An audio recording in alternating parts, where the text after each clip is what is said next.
Welcome to the T-Pac Arcade. Today's game is Boxxle for the Nintendo Game Boy.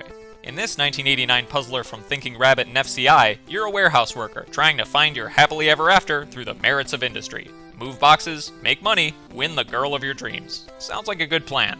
The objective here is simple. Put every box tile onto a dot tile to clear the level. That's it. And the gameplay here is simple. Move boxes by pushing them from behind. One box at a time, one tile at a time. That's it.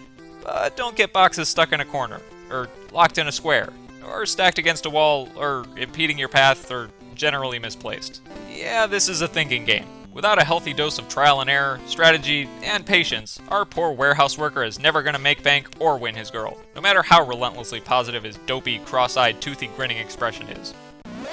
But luckily, the straightforward mechanics here are ever in your favor. And so is the replay feature, which lets you infinitely reset each puzzle without repercussions to anything but your morale. In total, there are 10 sets of 10 puzzles, plus a final set of 8. You can tackle each puzzle in a set in whichever order you like, and finishing a set treats you to a cutscene. Generally a cutscene of your dream girl being disinterested in your accomplishment, but that won't deter our industrious warehouse worker. He's a go-getter with a can-do attitude, a dopey, cross-eyed, toothy grinning expression, and an insane tolerance for manual labor and mental strain.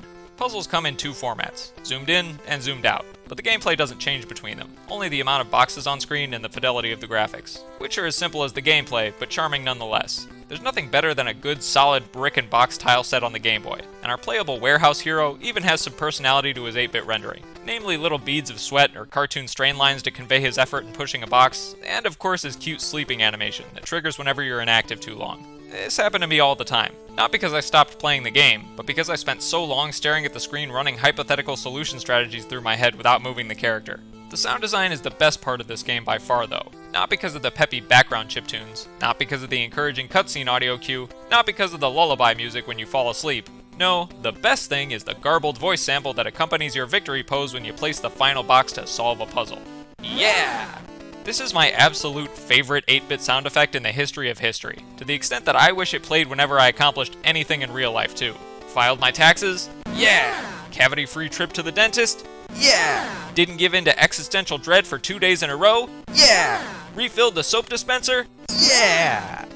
The most novel aspect of Boxxle is the step counter, which tells you how many moves you've made to clear each puzzle. If you're just trying to finish all the levels like me, it's essentially useless. But if you're a maniac who wants to make the puzzles even harder by optimizing their solutions with the least amount of steps possible, you're all set. You're insane, but you're all set nonetheless. Especially because I think the difficulty curve in this game is near perfect already. You start out with really accessible puzzles that help you learn the do's and don'ts of the game, then gradually encounter more and more complicated levels as you go on, to the point where they're basically all zoomed out to throw more boxes at you, and the challenge is not only figuring out how to free those boxes, but also how to place them on the dots in the correct order so as not to close off any open spaces that you'll need to maneuver in later. And then in the final 8 levels, things get absolutely brutal.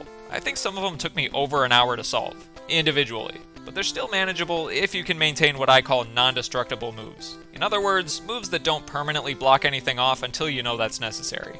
And my favorite part of the whole game is the final puzzle, because I think it's the perfect way to end a game like this. After slogging through 7 ruthless levels in a row, you're greeted with a surprising low box count zoomed in puzzle. But in spite of that reprieve, the solution here is still tricky enough to figure out that you get the same sense of accomplishment as the last few puzzles, but without nearly as much frustration. The final puzzle is more of a reward than a direct challenge, and I think all games should end like that.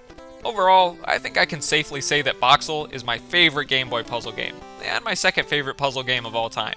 It's just perfect. Yeah!